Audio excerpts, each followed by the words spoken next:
it can bring about a sense of appreciation, a gratitude to the things that you have, and you're happy for them, not because of your struggle, but because of what they have. And therefore, they now have a sense of appreciation for something. And therefore, then they're going to give that over to others, to hopefully their kids. And then that's going to bring about that connection for what we're looking for. Welcome to The Power of Family, the podcast where we help families talk, listen, and connect across generations. I'm your host, Terry Willis. Today's conversation is one I'm really grateful for. I'm joined by Chananya Abraham, who brings a thoughtful and refreshing perspective on family, connection, and real-life challenges many families face today. This is a conversation about connection, understanding, and what families actually need right now. Chananya, welcome to The Power of Family. Well, good morning, Terry. Thank you so much for having me. This is a real treat and honor.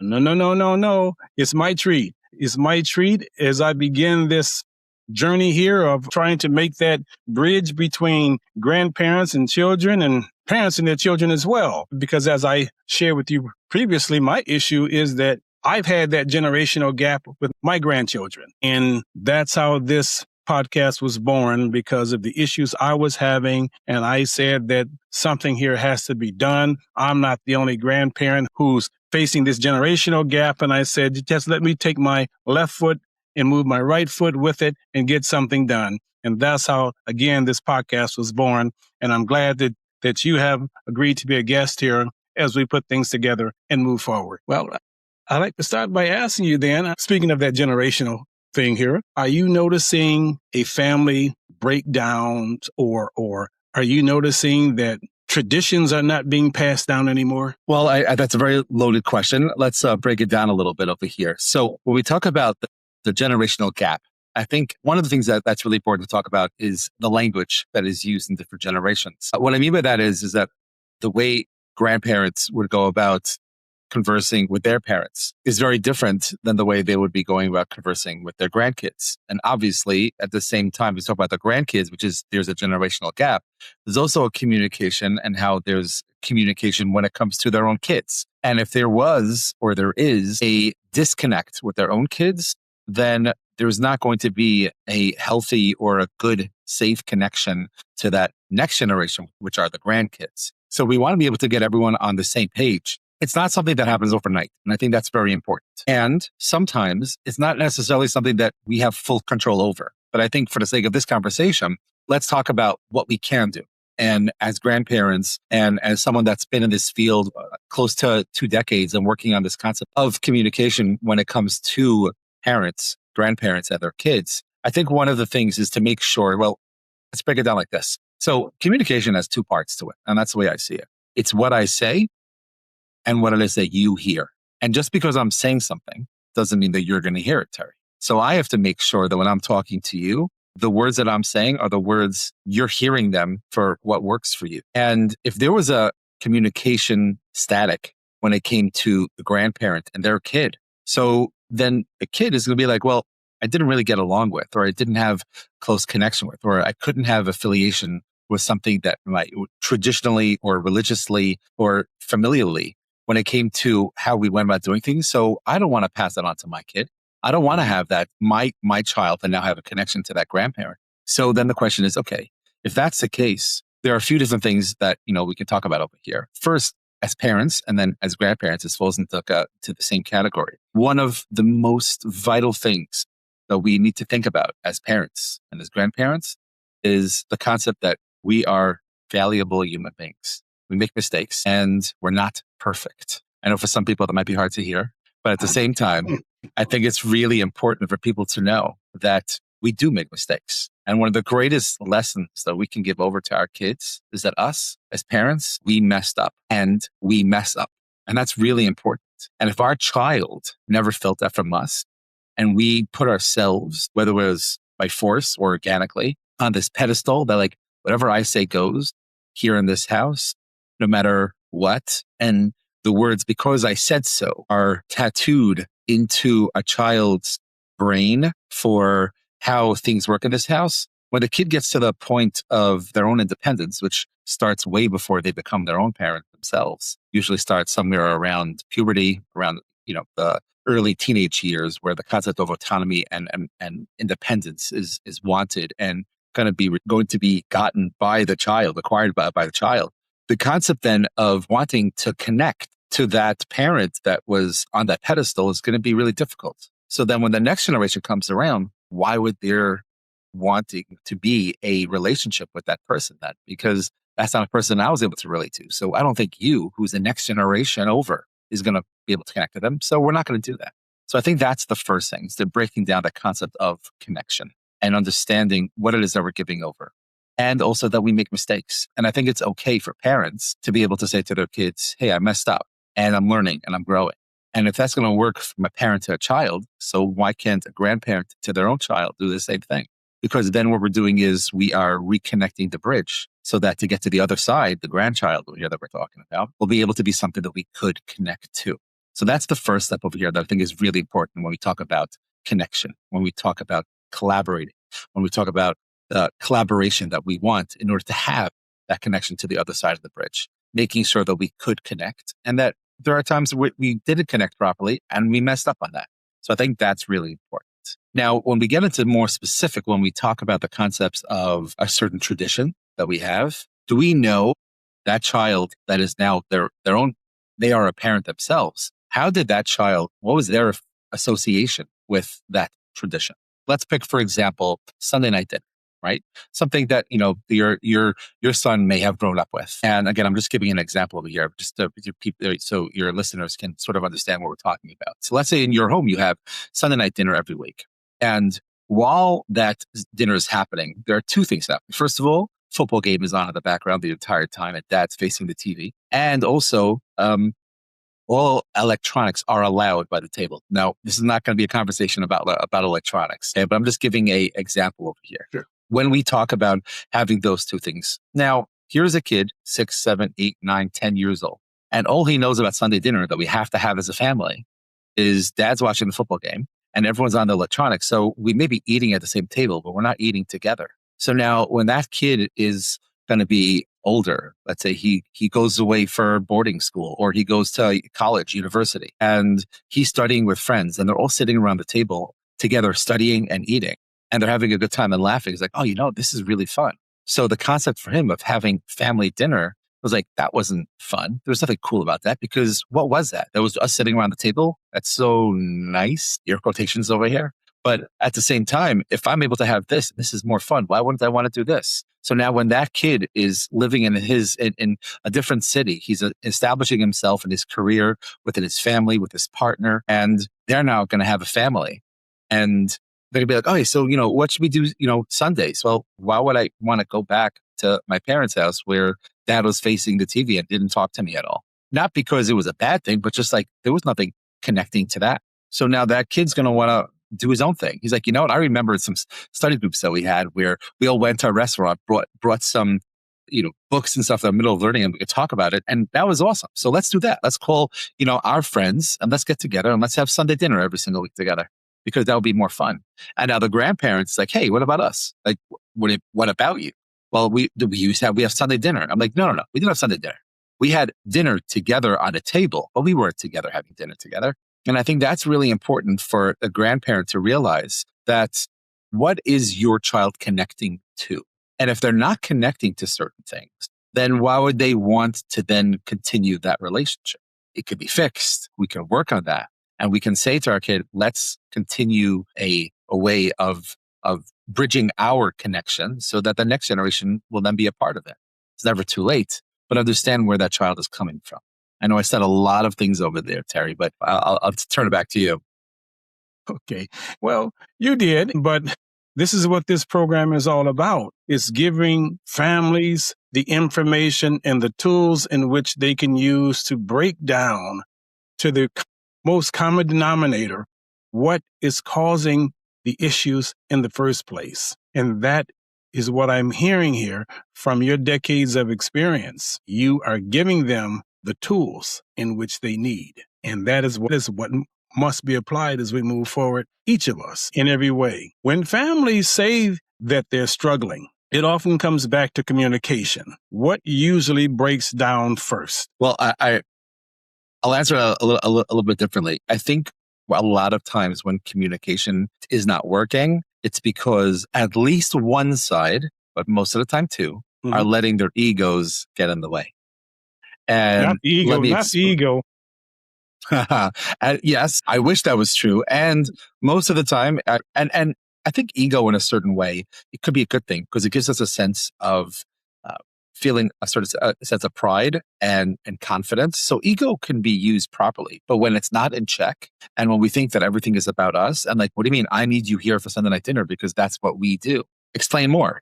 Talk about that more. But if that's something that, what do you mean? Because this is what we do. And there's no explanation given. So now the other side that's trying to have their own identity and create their own family unit, why would they want to be a part of that? Like talk more. Say because it makes us feel fulfilled. It's something that brings connection and it brings a value to the previous generations and other people around us and shut off the game. But if you want to have that family setting and put yourself in a place where you can be that patriarch of the family or the matriarch of the family. Okay, what is needed by the people here? Well, it's connection. It's love. It's being able to show that we're there for each other.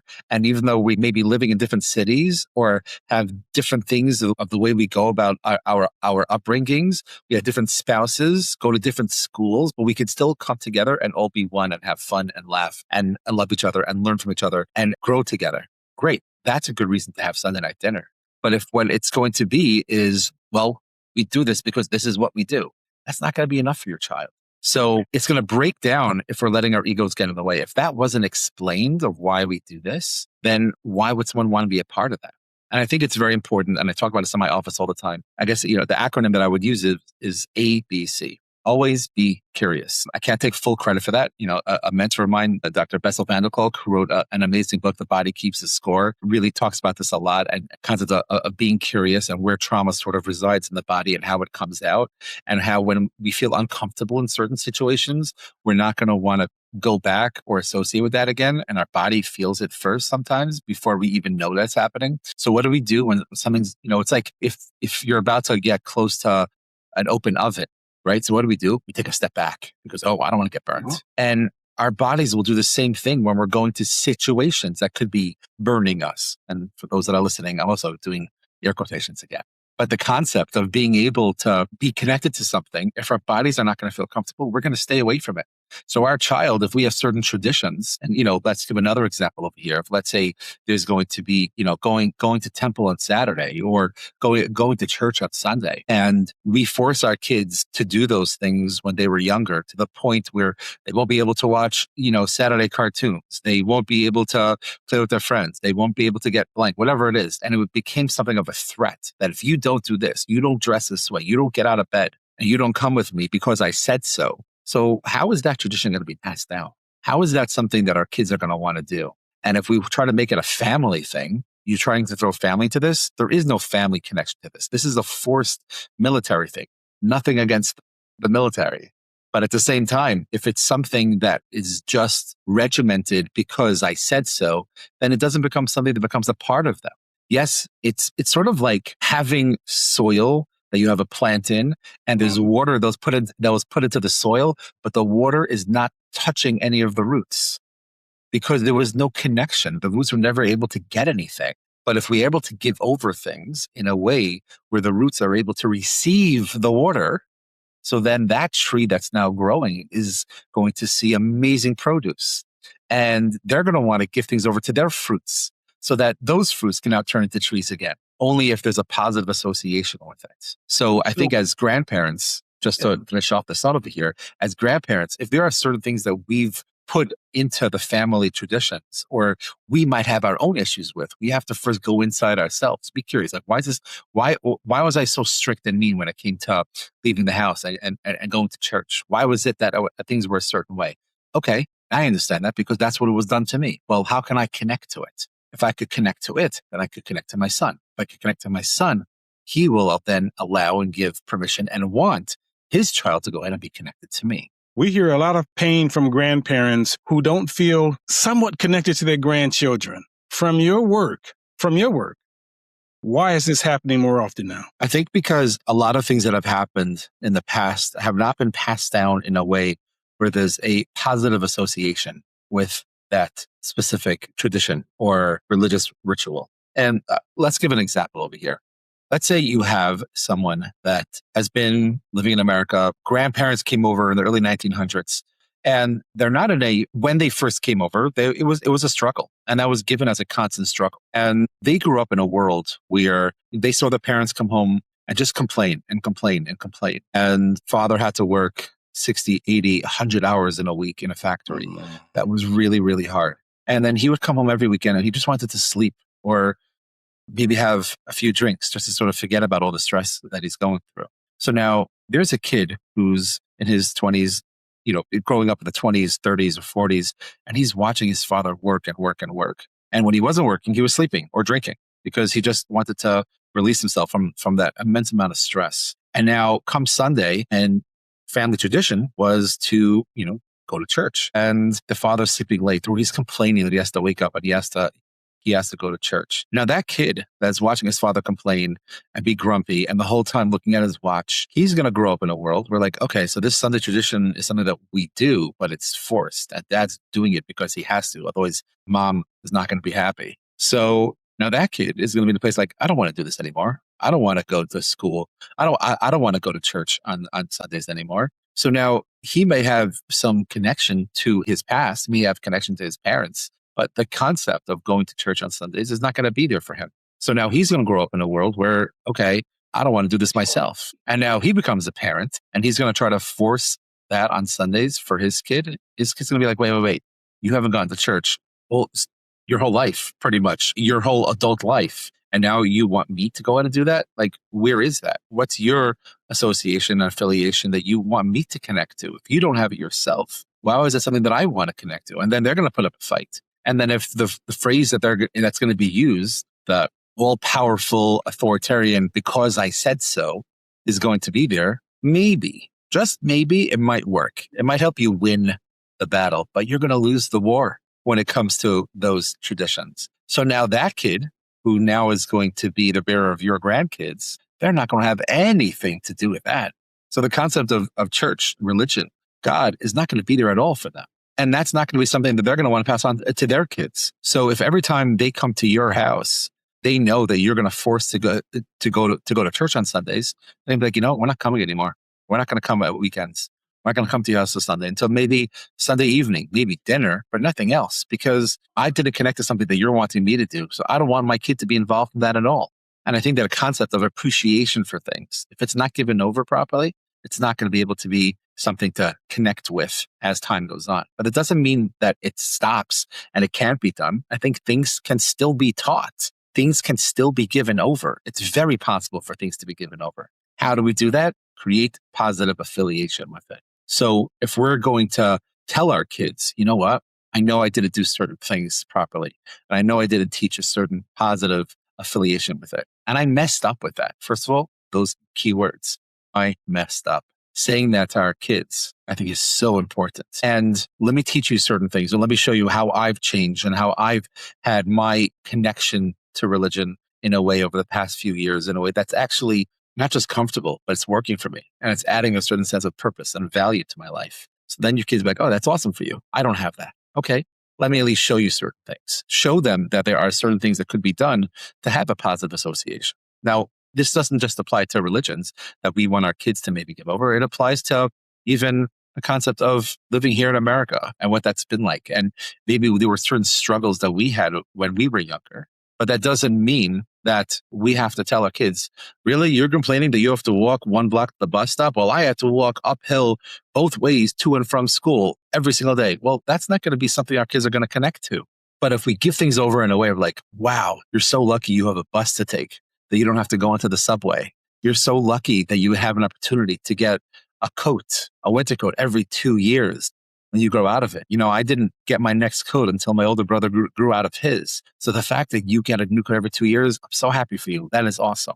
So it can bring about a sense of appreciation, a gratitude to the things that you have, and you're happy for them not because of your struggle, but because of what they have.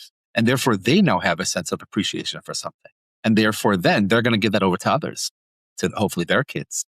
And then that's going to bring about that connection for what we're looking for.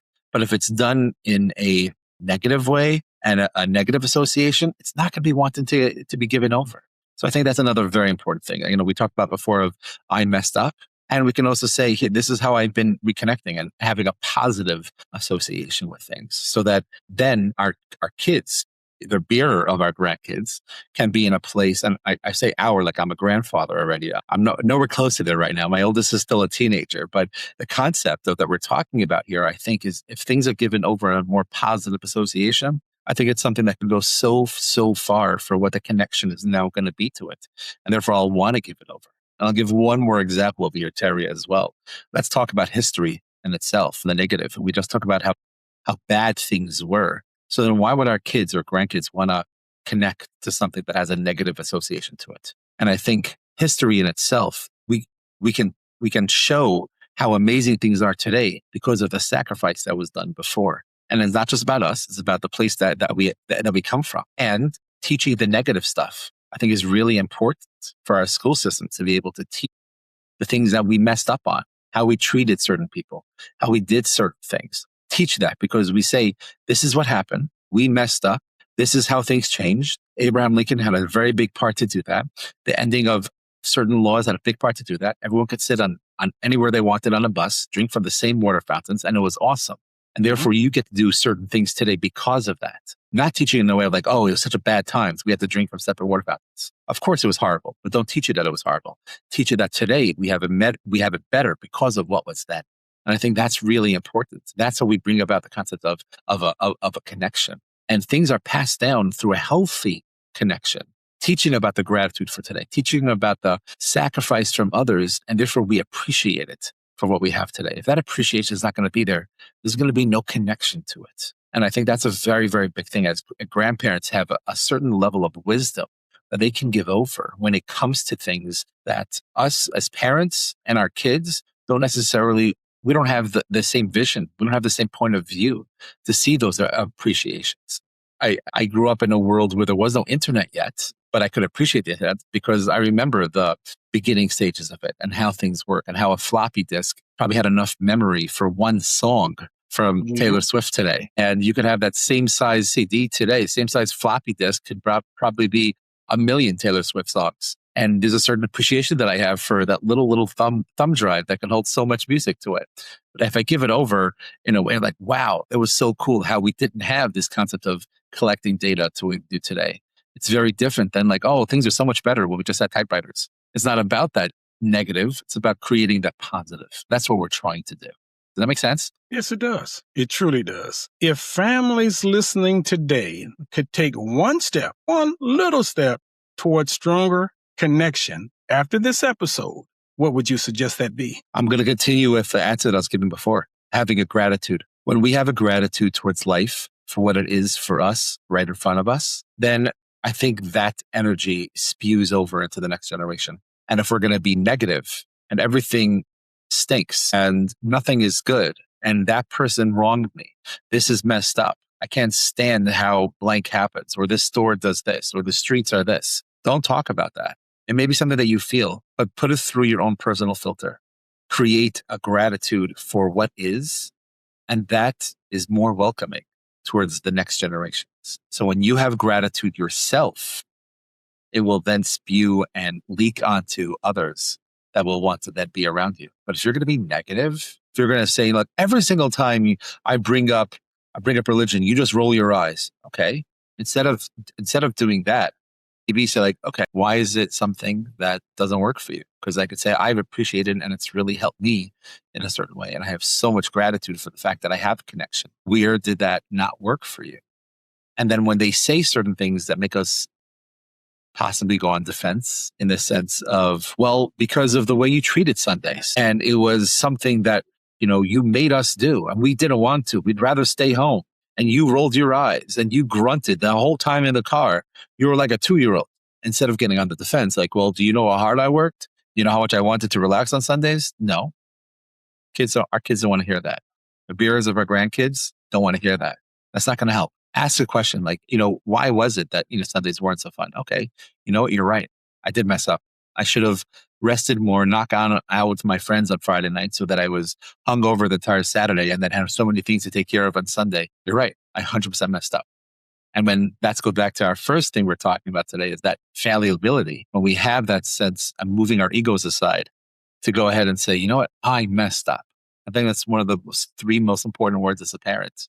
And imagine if there's a concept, if there's a family dinner and our 6, 7-year-old kid hears that dialogue between us and our parents, but between grandparents and now new parents. Imagine if that 6-year-old kid hears that dialogue happening between the previous generations. What do you think that's going to do for them and wanting to connect? It's golden. It's a golden ticket to connection because it's showing, yeah, I'm sorry. Yeah, I messed up. Yeah, I'm older. And still connect. So let's do that. Let's have that connection. And that's, I think, a golden ticket for that grandchild. And as we begin to wind down here, if there's one takeaway, one tool that listeners can put into their own toolbox or into their own pockets or sit on their dresser or their chester, what is that one tool that they could ascribe to, look at, and focus on? It's a lot of pressure, Terry, you're putting on me to come up with one thing. And I hope... Give me a couple of them real quick then. Okay, so I'll give you one main point that I think is important. As human beings, we need others. And it's essential that we have others in order to survive. And you can have gone through a horror movie worth of generational traumas. And no one can take that away from you. But that doesn't mean you don't need others. So look for ways to connect. Look for ways to find things that could connect you. Not just regarding grandparents and grandkids, but even grandparents and their kids. Things may have been horrible for decades, but that doesn't mean that it can't be. We all love our children. Question is if we like them. So find the things that we can do to like them. Find the things that we can do to connect in a way where it brings about connection because we need that.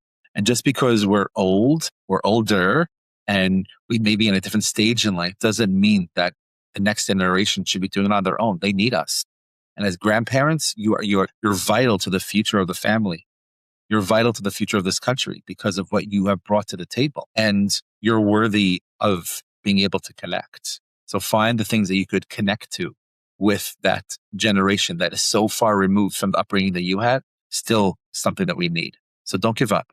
Put yourself in a place to be able to see things from the other person's point of view. They may see and they may have a different language of speaking and connecting. Be curious with it. I think that's really important. Good. And for those who are watching this podcast, how do they reach out to you? So I would say the easiest way to get through to me would probably be a private message to me through Instagram. You can find me at Practice Your Way Method.